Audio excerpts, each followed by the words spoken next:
Hermanos, un saludo a todos ustedes. Hoy es enero 2 del 2022 y es el primer día de la semana, pero también el primer día de la semana del año. Ya es un nuevo año y bueno, vamos a empezar dando gracias al Señor. Eh, Únanse en una oración en este momento. Oremos. Padre, gracias en esta mañana, este nuevo año, este nuevo día.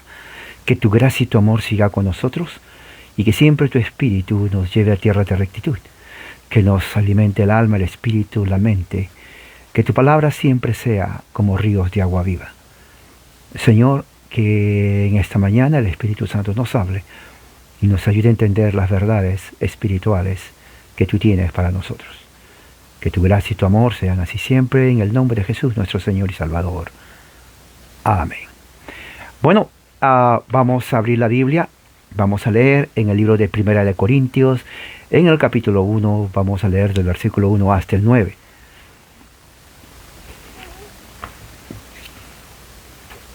Primera de Corintios,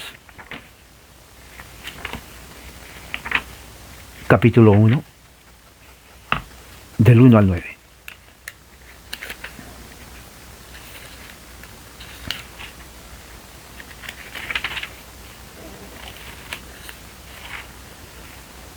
Y el tema es enriquecidos en todo conocimiento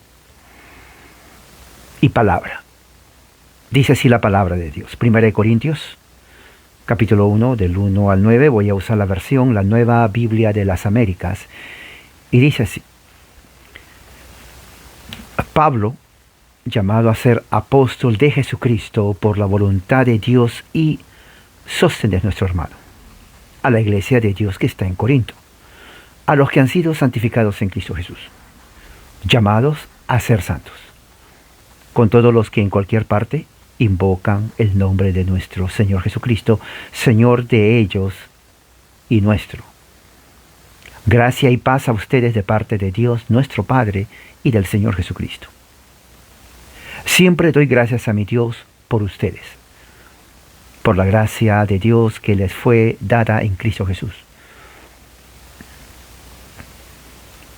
Porque en todo ustedes fueron enriquecidos, en Él, en toda palabra y en todo conocimiento, así como el testimonio acerca de Cristo fue confirmado en ustedes. De manera que nada les falta en ningún don, esperando ansiosamente la revelación de nuestro Señor Jesucristo. Él también los confirmará hasta el fin, para que sean irreprensibles en el día de nuestro Señor Jesucristo. Fiel es Dios por medio de quien fueron llamados a la comunión con su Hijo Jesucristo, nuestro Señor. Esta es palabra de Dios. Y bueno, vamos a meditar en esta palabra. Vamos a reflexionar de un punto de vista bíblico espiritual. ¿Qué es lo que dice Pablo? Bueno, hay que hacer el contexto. Una de las cosas para entender la Biblia es el contexto histórico. La Biblia es un libro que fue escrito durante un periodo de 40 años en diferentes continentes, en dos lenguajes principales, hebreo y griego, y alguna parte en arameo. Entonces, lo importante es saber esta sección. Esta sección está en el Nuevo Testamento.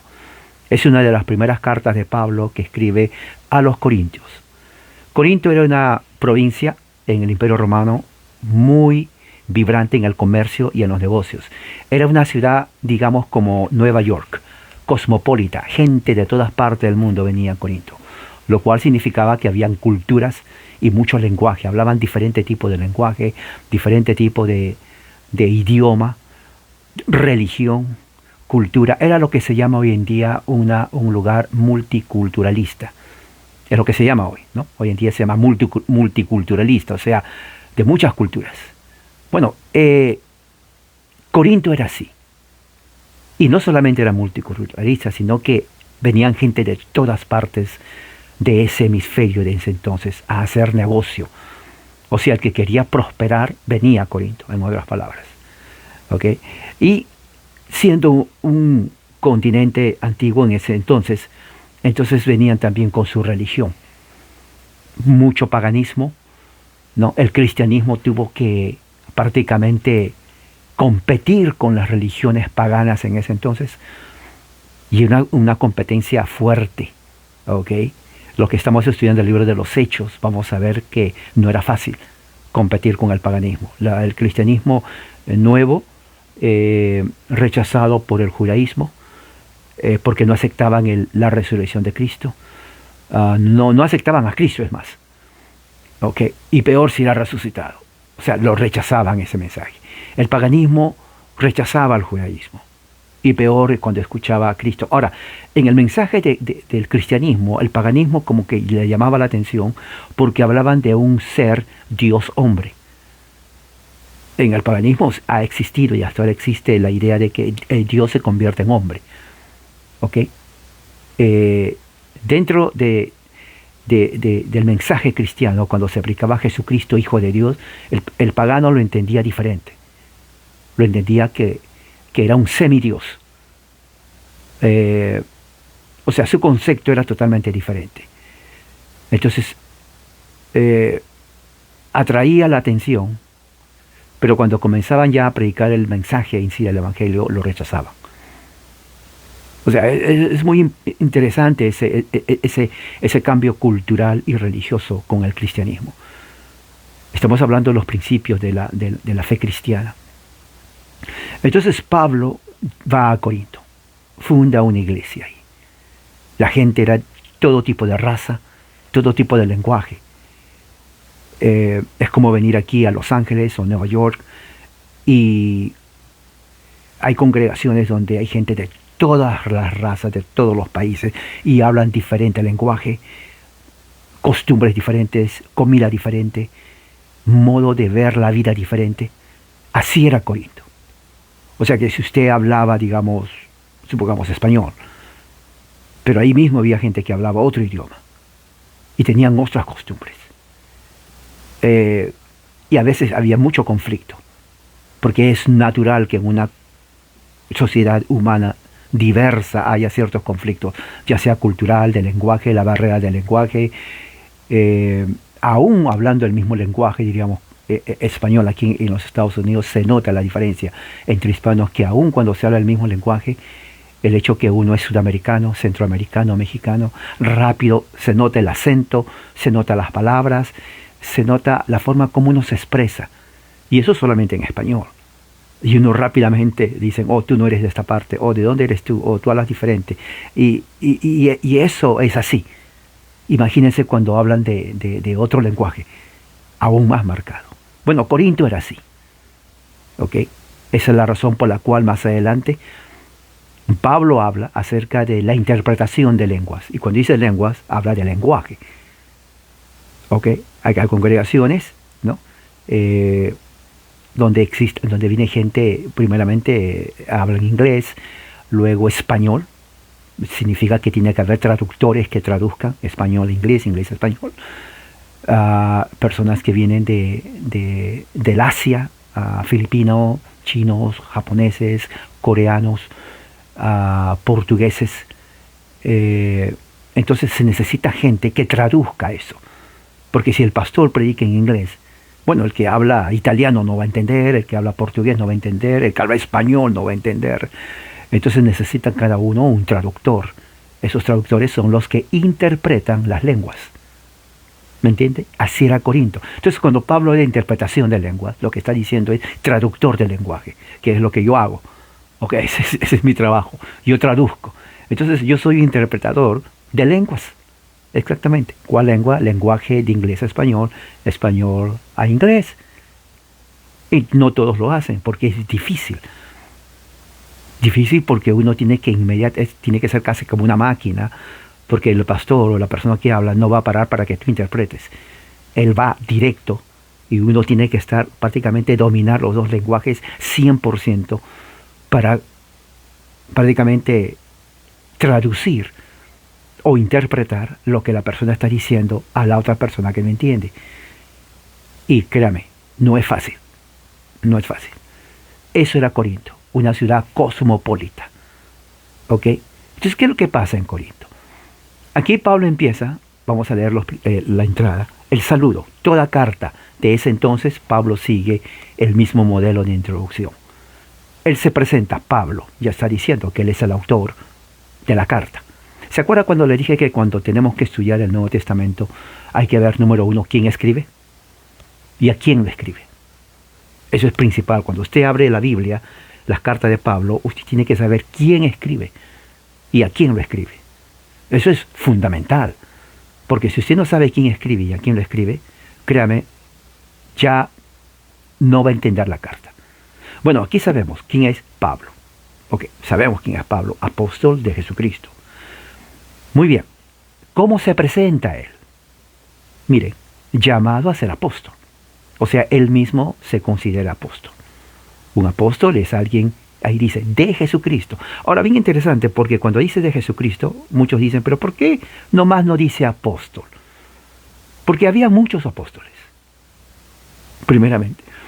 Ok, vayamos por parte. ¿Qué significa la palabra apóstol? Bueno, apóstol es un sustantivo que significa un delegado. Apóstol significa delegado, significa embajador, ¿no? Un comisionado, ¿ok? Comisionado significa embajador y delegado. Eso es lo que significa. Es como cuando los presidentes quieren visitar un país y voy a enviar a mi embajador, ¿no? Un embajador, digamos, embajador de Inglaterra va al país, digamos, de Colombia, envía a su embajador, él representa al presidente de ese país, ¿no? Cuando se visitan, ¿no? Voy a enviar al embajador de este país a mi país. O sea, el embajador es como si fuera el mismo presidente. O sea, él está representando. Entonces, Pablo es un delegado. Pablo es un comisionado. Pablo es un embajador. Eso significa apóstol. ¿Ok? Ya sabe lo que significa apóstol, ¿ok? Embajador, delegado, comisionado. ¿Ok? Por eso que hoy en día, dentro de las sectas evangélicas pentecostales, cuando ellos se autodenominan embajadores o apóstoles, bueno, número uno, no son de Dios. Eso de plano. No son de Dios. Son embajadores de ellos mismos. O sea, ellos se envían solos. Ellos son delegados de ellos mismos. Ellos son comisionados de ellos. Dios no los envía absolutamente para nada. ¿Me entiende? Es como el ejemplo, ¿se acuerda del ejemplo que pongo del policía? El hombre quiere ser policía, pero no le acepta. Entonces él se compra todo el uniforme de policía. Hasta se compra una pistola. Bien limpio, se compra zapatos de policía y sale a la calle y la gente dice, mira un policía. Sí, porque pues, es un policía, se viste como él. Pero no es policía, porque no es reconocido por ninguna agencia de policía. Se puso el uniforme de policía, pero no es policía. Bueno, así son los apóstoles modernos, entre comillas, ¿no? Y la gente les sigue. Bueno, sí son apóstoles, pero de ellos mismos. Ellos se miran al espejo, se dicen, te voy a enviar, no sé a dónde. Entonces ellos se van solitos. Dios ni les reconoce para nada. En el caso de Pablo, tenemos testimonio que Jesús se presenta a Pablo, ¿no? Está en el libro de los Hechos, ¿no? Y Jesús lo elige para que sea testigo y lleve su nombre, dice, a príncipes, ¿no? Y al pueblo de Israel. Y que él debe de entender lo que significa sufrir por el nombre del Señor. Porque recuerde, Pablo fue perseguidor. Bueno, entonces dice aquí, dice, por la voluntad de Dios, telematos, la voluntad de Dios es telematos, ¿no? Es de Jesucristo. O sea, Jesús le comisionó a Pablo a que predique el Evangelio. Nadie más le envió. No le envió el Sanedrín, no le envió Pedro, no le envió los apóstoles, es Jesús. Y dice, y Sóstenes también, el hermano. O sea, Sóstenes es su compañero de viaje de ese entonces, un cristiano de ese entonces. Ahora, vamos a ver qué dice después. Versículo 2. Dice, a la iglesia de Dios. Ahora, aquí viene la segunda parte. ¿A quién le escribe? ¿Se acuerdan la primera parte de la carta que tiene que saber quién escribe? Eso nunca se olvide. No, primera regla de entender el Nuevo Testamento. ¿Quién escribe? Pablo. 2, ¿a quién le escribe? Porque son cartas. Ok, aquí dice, a la iglesia de Dios. Entonces ya sabemos a quién está escribiendo. No está escribiendo a una persona. Está escribiendo a la iglesia. Ahora, iglesia, la palabra iglesia viene de la palabra eclesía. ¿Qué significa eclesía? Significa una asamblea de personas que se reúnen. Un grupo de personas. Un club es una asamblea. O sea, un club es una eclesía. Exactamente. Porque eclesía en realidad es grupo de personas. Reunión. Es cuando que se reúnen, digamos, para hablar ya sea de política. Es más, cuando se reúnen para hablar de política es una eclesía. Pero dentro del contexto de aquí del Nuevo Testamento, Pablo usa esa palabra eclesía para referirse al pueblo de Dios. Por eso siempre tiene que ponerle el genitivo de Dios. O sea, no es solamente una eclesía, es una eclesía touteo. ¿Qué es touteo? Tou es justamente el artículo, ¿no?, determinado, que es la iglesia, ¿no? Teu viene a ser el sustantivo genitivo de Dios. O sea, literalmente es la asamblea de el Dios. La asamblea del Dios. ¿Ok? No es de un Dios, sino del Dios. O sea, eclesia touteo es en griego, porque Pablo escribió en griego. Entonces, eclesia, saben que significa asamblea, grupo de personas que se reúnen para cualquier propósito. En este caso, Pablo especifica y dice, sí, es un grupo de personas, pero de Dios. ¿Ok? Eso es eclesía, no es el edificio. ¿Ok? No es el templo.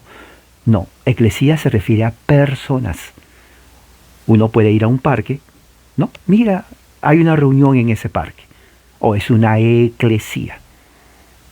La diferencia es qué clase de eclesía. Bueno, eclesía de Dios.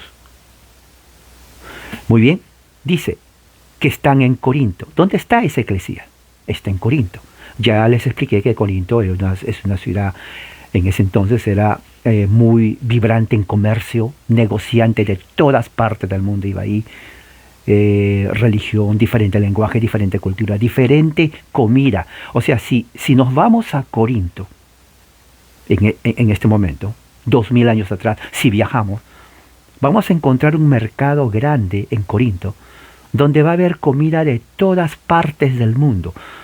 Primeramente, comida del Medio Oriente.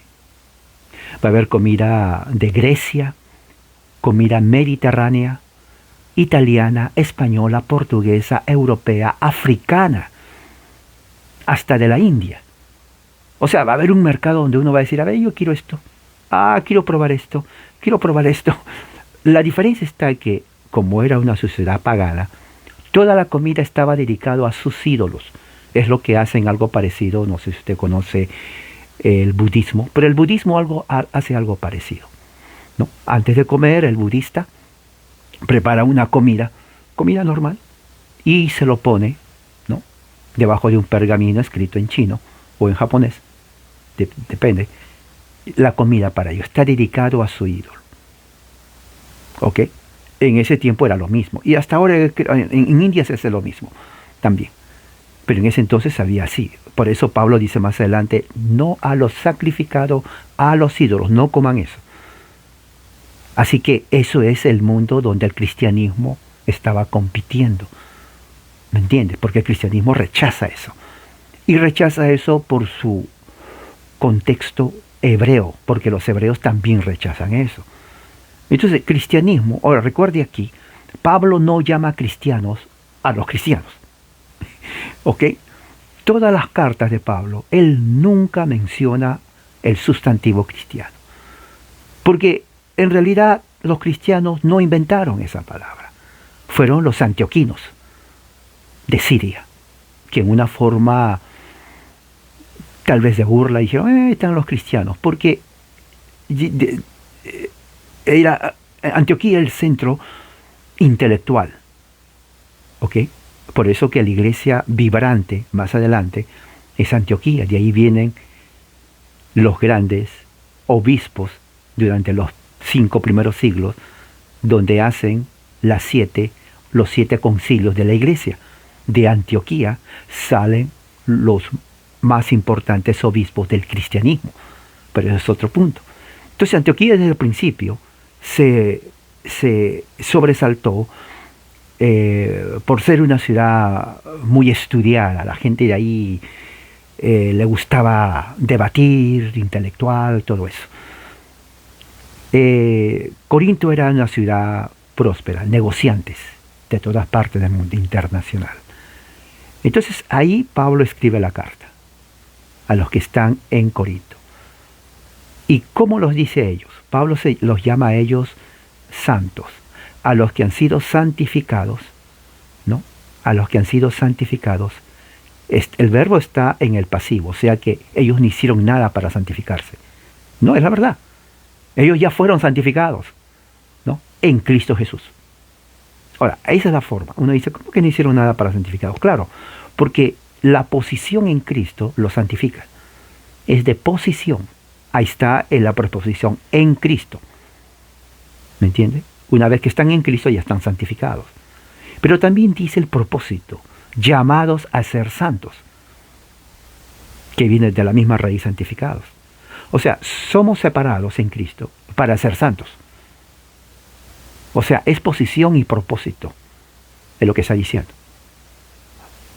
Es como por decir, bueno, me compré un perro y lo puse en mi casa, posición, mi casa. Oh, ¿para qué? Para que cuide mi casa. Propósito. Voy a repetir. Me compré un perro y lo puse en mi casa. Posición. ¿Para qué? Para que cuide mi casa. Propósito. Entonces, dentro de lo que está diciendo Pablo es que hemos sido santificados en Cristo, posición. ¿Para qué? Para ser santos. Es lo que está diciendo ahí.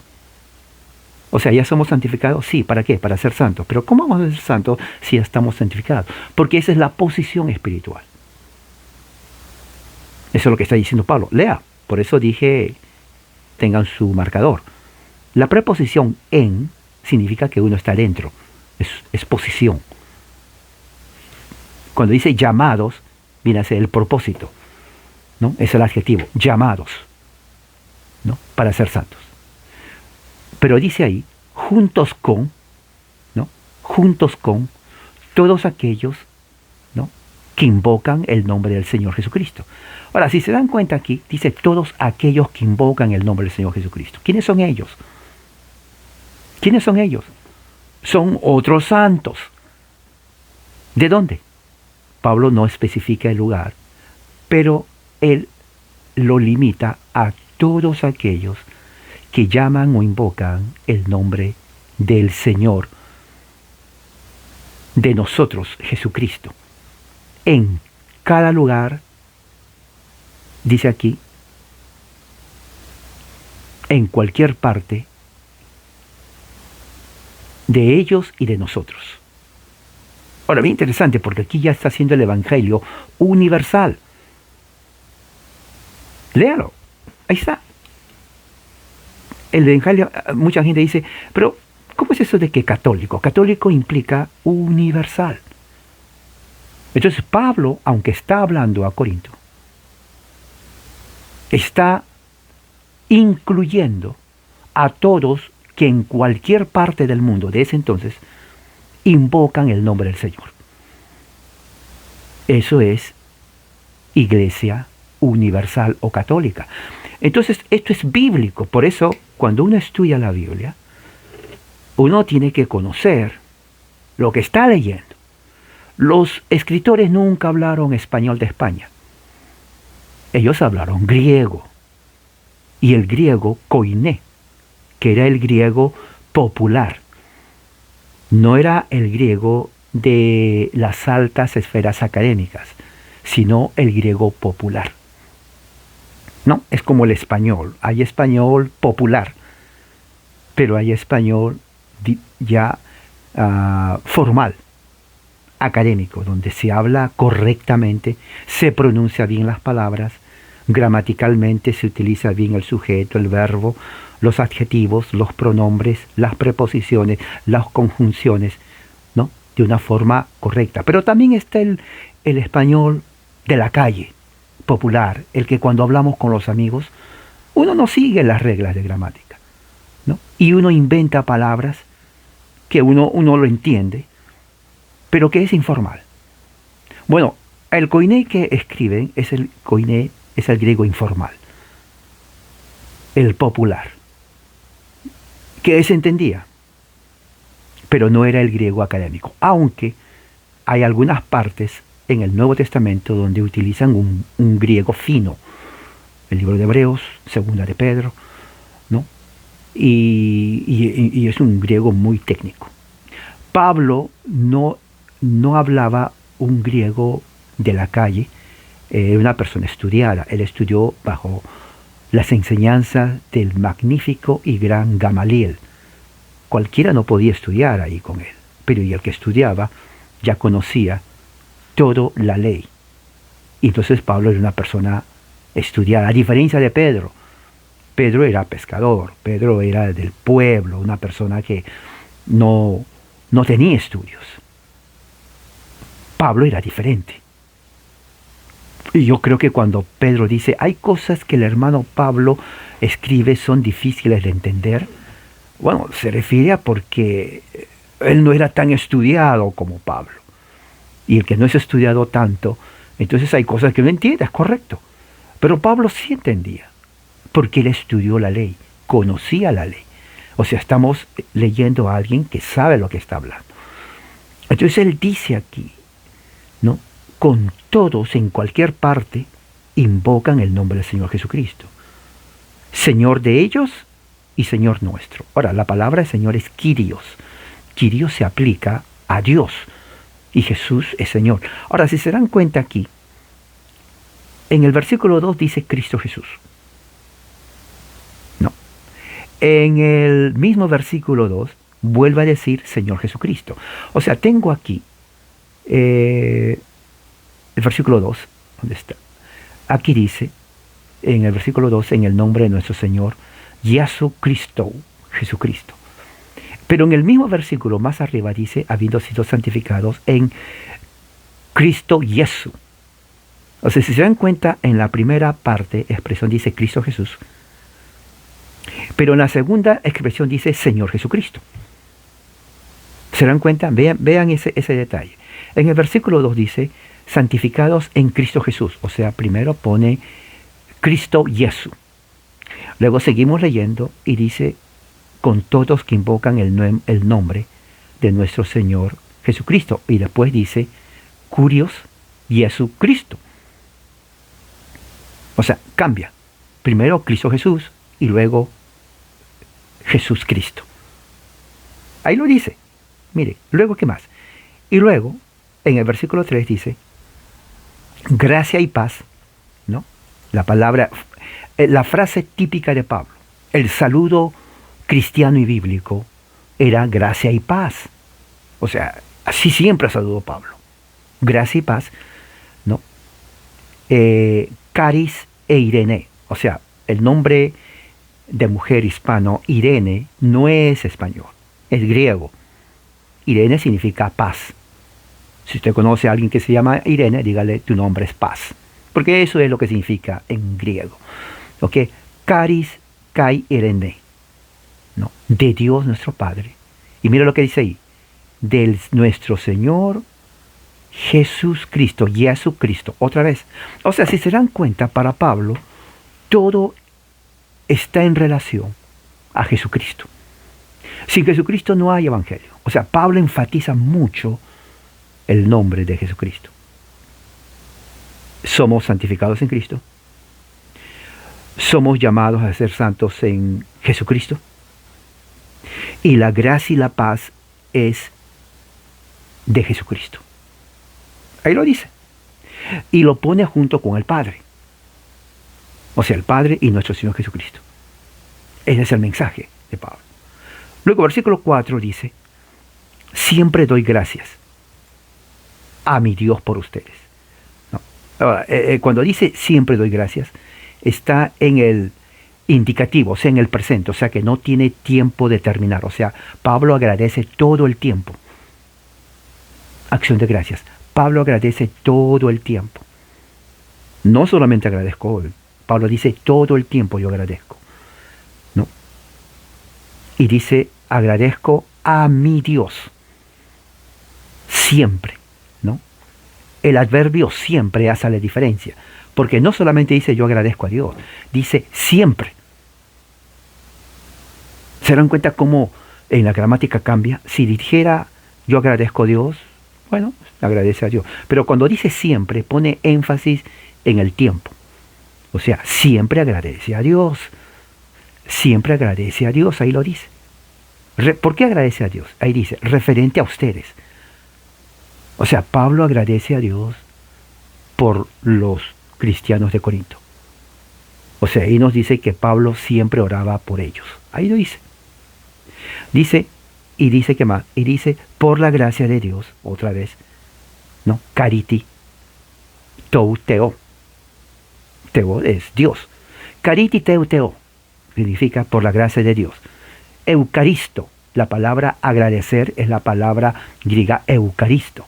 Eucaristo son en realidad dos palabras. Significa literalmente significa buenas gracias. Buenas gracias. O sea, Pablo está diciendo, la gracia de Dios es tan buena que yo le agradezco de una forma buena. O sea, cuando alguien dice gracias a usted, gracias es una palabra hebrea, ¿ok? Es una palabra hebrea que entró al latín. ¿Ok? No es español de España, es griega, cariti, de donde viene la palabra cariti. ¿No? De ahí viene la palabra inclusive en español caridad, ¿no? Nos dice, oiga, por la caridad, pero qué caritativo. Bueno, no es español de España, es griego. ¿Ok? O sea, nuestro idioma español es una combinación, yo diría, el 50% griego, de veras. O sea, usted y yo hablamos griego sin saberlo. Es la verdad, sin saberlo. Pero así es. O sea, no existe un español puro. Con eso les digo todo. Entonces, ¿qué es lo que está diciendo? Eucaristo, toteo mo pantote perigimon epi cariti toteo. ¿Qué es lo que está diciendo ahí? Está diciendo siempre doy gracias a mi Dios por ustedes. Eso es lo que está diciendo. Siempre doy gracias a mi Dios por ustedes. ¿Quiénes son ustedes? La iglesia en Corinto. O sea, Pablo ora siempre a Dios por los corintios. ¿Y qué dice aquí? Y dice, por la gracia de Dios, otra vez menciona, por la gracia de Dios, ¿no? Dice que les fue dada en Cristo Jesús. Ahora, la palabra que les fue dada, ¿no? Está en un verbo participio pasivo. ¿Qué significa? Pasivo significa que yo no hago nada y lo recibo. Activo significa que yo hago algo para recibirlo. Pero en este caso, la gracia de Dios se nos ha dado sin que nosotros hagamos nada. Eso es pasivo. Activo es yo tengo que hacer algo para recibir la gracia de Dios. Pero Pablo está diciendo a los corintios, ustedes recibieron la gracia de Dios. O sea, Dios les dio, sin que ellos hagan nada. Fíjense, Dios me dio la gracia sin que yo haga nada. Y dice, ¿cómo le dio la gracia? Y ahí está la preposición. En Cristo Jesús. Otra vez menciona a Cristo Jesús. O sea, no existe gracia sin Cristo Jesús. No existe. ¿Me entiende? De acuerdo a lo que dice Pablo, no existe, no podemos recibir la gracia de Dios fuera de Jesucristo. No podemos recibir eso. Es la gracia de Dios que se nos da en Jesucristo. O sea, tenemos que estar en Cristo para recibir la gracia de Dios. Es lo que está diciendo ahí. Dice versículo 5, ¿por qué? No. Es una conjunción, ¿no? De propósito, para que en todo ustedes, ¿no? La palabra en todo es un adjetivo que significa cada una de sus partes sin perderse ni una. Todo, absolutamente todo. Es como decir, tienes que tomarte toda la leche. O sea, significa toda es toda. O sea, no tiene que dejar un poquito. No dice tómate un poco la leche. No, dice toda la leche. O sea, toda. No, si deja un poquito, no, tómatelo todo. Entonces, ese todo cambia lo que va a venir. Viene a ser un adjetivo. ¿No? ¿Cuál es el adjetivo? El adjetivo generalmente define lo que uno está describiendo. Como por ejemplo el ejemplo que le dije. Le dice, tómate la leche. Le dice la mamá al hijo. Y el hijo dice, ¿quieres que me tome la leche, toda la leche o la mitad de la leche? ¿Se dan cuenta? No, cuando se dice tómate la leche no te dice si es toda o no. La mamá le dice toda la leche. Ahí cambió entonces. Ya no es solamente tomar la leche, sino toda la leche. Lo cual significa no tienes que dejar nada. Bueno, aquí Pablo está usando ese adjetivo, toda. ¿Pero toda qué? Ustedes han sido enriquecidos. Ustedes fueron enriquecidos. ¿En quién? En Cristo Jesús, porque dice en Él. Ese Él es Jesucristo. Ahora, la palabra enriquecer es una composición de dos palabras que significa causar riqueza. Causar riqueza. Eproustisfete. Eproustisfete. ¿Qué significa eso? Eso significa que en Cristo Él ha causado en nosotros que seamos ricos en Cristo. ¿Me entiende? Ahora, esta riqueza es una riqueza no parcial, sino en todo. O sea, nadie puede venir a decirle, bueno, soy rico, pero la mitad rico. No existe la mitad rico. O eres rico o no lo eres. Pero no existe, soy la mitad rico. O sea, no se puede decir, soy la mitad millonario. O sea, es una contradicción decir, soy la mitad millonario. O eres o no eres. Pero no existe mitad millonario.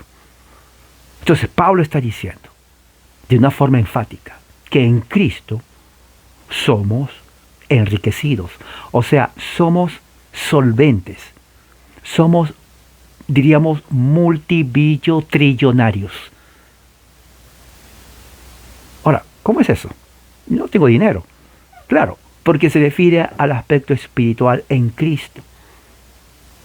Por eso que el que esté en Cristo ya no necesita absolutamente otro don o gracia espiritual, porque ya somos enriquecidos. Oiga, si a usted le ponen en su cuenta de banco 300 mil millones de billones de trillones de dólares, usted si quiere se compra una isla, o 2 o 3 o 4 islas, y vive hasta el día en que muere ahí, porque tiene la cantidad tanto de dinero que hasta puede comprar a otros también más islas. A eso se refiere esa palabra. Estamos enriquecidos en Él. O sea, ya no necesitamos nada. ¿Qué más voy a necesitar si ya tengo todo? Ahora, ¿por qué es importante esto? Esto es importante porque hay sectas que nacen, ¿no?, en Estados Unidos, siglo XX, ¿no?, donde se entran a México, Centro y Sudamérica, sectas norteamericanas, que dicen que uno tiene que recibir otra gracia, ¿no? Que la santidad, que la hablar en lengua, que visiones, o sea, cuentos, mitologías, ¿no?, que embrutecen a los adherentes que siguen estas doctrinas, que vienen de Estados Unidos a partir del 1900 y algo. La Biblia enseña algo totalmente diferente, ¿no? La Biblia dice que en Cristo ya estamos enriquecidos totalmente, porque dice la palabra adjetiva panti. Panti en griego significa todo, todo, todo, todo. O sea, en Cristo ya estamos enriquecidos en todo. O sea, que si alguien le dice, oh, a ti te falta recibir, como dicen estas sectas, el Espíritu Santo para que balbucees, es pura mentira. No, ni siquiera preste atención a esas cosas, porque eso no es doctrina bíblica, esa es doctrina de ellos, pero no de la Biblia. ¿Ok? La Biblia no enseña eso, Pablo nunca enseñó eso. Y dice, y estamos enriquecidos aquí, dice cómo, en toda palabra, logo, kai pase, no sei. No.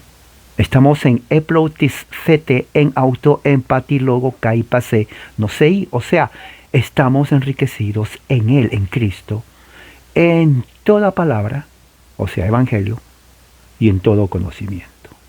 Ahora, la palabra conocimiento viene justamente, es un sustantivo que significa doctrina, conocimiento, conocer. Y eso utilizaron muchos en las religiones de misterio, el gnosticismo. Gnosticismo viene de la raíz gnosis, porque las religiones de misterio decían que uno tiene que tener un conocimiento secreto para ser parte de ellos.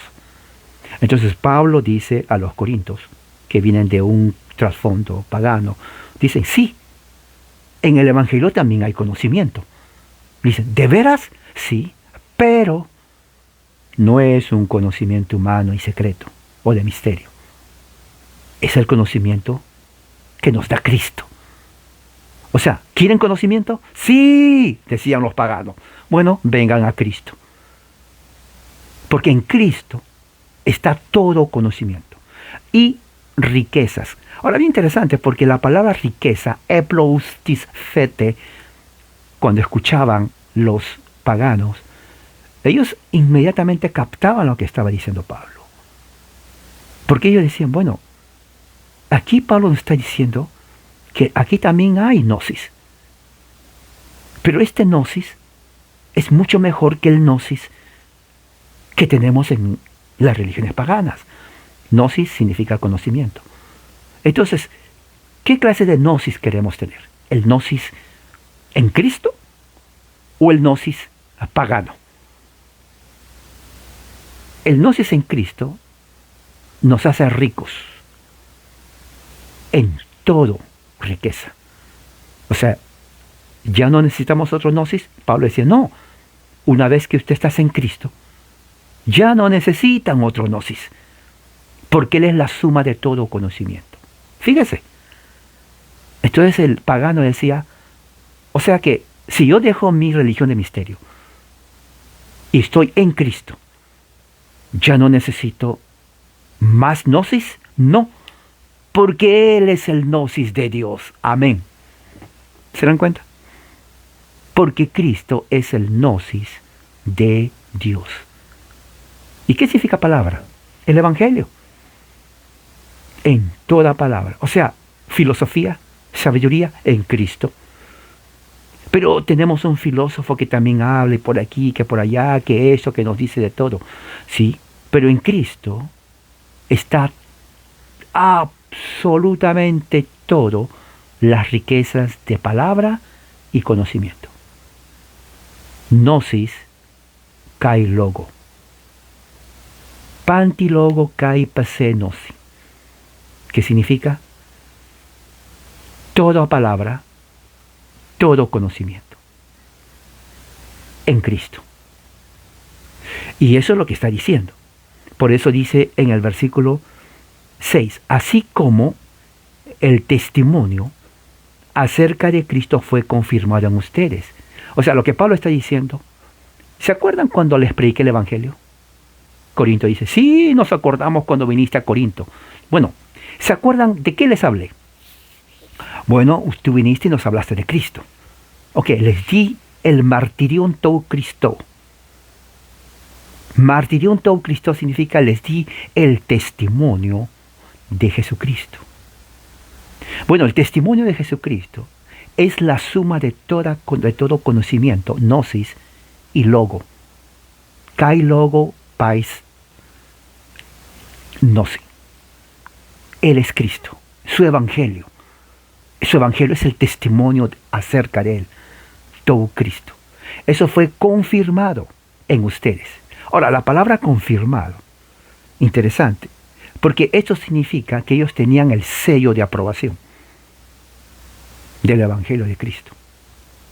De ahí viene la palabra, la práctica sacramental de la confirmación. Entonces, la confirmación siempre se hizo en la iglesia cristiana. O sea, no es algo que le inventó el catolicismo romano. ¿no? Dentro del evangelicalismo, la mente evangélica, si usted fue evangélico o se salió del catolicismo, antes de salirse del catolicismo tuvo que haber investigado su religión. No es la verdad. Porque desde el punto de vista histórico, la confirmación es parte, ¿no? Por eso que ellos todavía lo hacen. Dentro del protestantismo, iglesias presbiterianas también lo hacemos. Diferente, pero lo hacemos. Porque es la confirmación de la fe cristiana. Ahí lo dice. La palabra hoy fe, ¿no? ¿Qué significa eso? Se traduce como confirmación, que significa ratificar. Confirmar es ratificar la fe de uno. Asegurar, establecer, garantizar, establecer. Eso es confirmar la fe. Lo voy a repetir. ¿Qué es confirmar la fe? Es ratificar, asegurar, establecer, garantizar, estabilizar la fe. O sea, eso fue una práctica primitiva de la iglesia. La confirmación de la fe en los que son santos. Ahora recuerde, Pablo nunca usó la palabra cristiano. Él usaba la palabra santo, porque aquí está en la Biblia. Estamos leyendo el documento mismo de su propia mano. Aquí está, de su propia mano. ¿Y qué es lo que dice? Y dice, en ustedes fue confirmado. 7, de manera que, ahora esta parte me gusta, de manera que, ¿no? Es una conjunción, ¿no? De conclusión. Es una conjunción de conclusión. De manera que, dice, nada absolutamente les falte en ningún don. Nada. Ahora, la palabra nada es una palabra compuesta del adjetivo negativo, no, ¿no? Y que les falte tiene que ver con algo que uno no alcanza. En el original, cuando Pablo lo traduce en nada, se está refiriendo, es como que uno está corriendo en una competencia y tiene que llegar a la meta, pero uno antes de la meta, a unos 20 metros, dice, ya no voy a seguir. O sea, quedó corto de la meta. Pablo dice, no estamos cortos de la meta. Nosotros ya estamos en la meta en Cristo, porque estamos en Él. Por eso dice, por lo tanto, ya no les falta nada. Ya no nos falta nada. El que esté en Cristo ya no necesita nada más. Eso, grábese en la mente. ¿Ok? A los amigos que de alguna u otra manera se han metido, digamos, a sectas que les enseñan esas cosas, realmente sálganse de esas sectas. No, de veras. Porque no les están enseñando la verdad. En Cristo ya no nos falta nada. Estamos en Él completos. Ahí dice, Pablo está diciendo en Corintios eso, ¿no? Y solamente lo que estamos, una vez que tenemos todo, estamos esperando con ansia, con un deseo fuerte. ¿Qué estamos esperando? Estamos esperando de Apocalipsis tou Kyrion, emon Jesucristo. ¿No? Estamos esperando el Apocalipsis tou Kyrio, emon Jesucristo. ¿Qué significa eso? La revelación de nuestro Señor, que es lo mismo que Juan escribe en su carta a las 7 iglesias de Asia. La revelación, Apocalipsis, de Apocalipsis tou Kyrio, emon Jesucristo. Solamente eso estamos esperando. La revelación de Jesucristo, nuestro Señor. O sea, porque ya estábamos completos. Nada más. Es como que usted se compra una casa. Mire, Señor, firme aquí. ¿Dónde? Firme aquí. Ok, muy bien. ¿Ya firmó? Sí. Bueno, entonces le entrego a usted su casa. Oh, ¿estas son mis llaves? Sí. Oh, ¿de veras? Sí, sí, ya está todo. ¿Qué necesito? No, ya no necesita nada. Ya firmó, ya está aprobado, su nombre está ahí y estas son las llaves. Bueno, y la casa, bueno, es lo único que debe esperar. La casa, nada más. ¿De veras? Sí. O sea, no tengo que ir, no tiene que hacer nada. Pero la puerta, no, tiene puerta a su casa. La ventana, sí, tiene ventana. Nomás espérela. Es lo que está diciendo Pablo. Ya estamos completos en Él. Ya estamos, no nos falta nada. Lo único es esperar Apocalipsis tou Kyrio emon Jesucristo. La revelación de nuestro Señor Jesucristo. Nada más y nada menos. Bueno, quiero terminar aquí con esto. Y espero de que esto haya quedado en la mente, para que este nuevo año que vamos a empezar, no empecemos ni estemos con la ansiedad de que, me falta algo. No, en Cristo ya no nos falta nada, excepto la esperanza de la revelación apocalipsis tou Kyrio emon Jesucristo, la revelación de nuestro Señor Jesucristo. Vamos a orar. Padre, gracias por tu amor y tu misericordia, y que en esta mañana tu palabra haya realmente quedado en nuestra mente y corazón. Te pido por mis hermanos que tu gracia y tu amor esté con nosotros todo el día. En el nombre de Jesús. Amén, hermanos. Que la gracia y la paz del Señor sea con todos ustedes. Amén.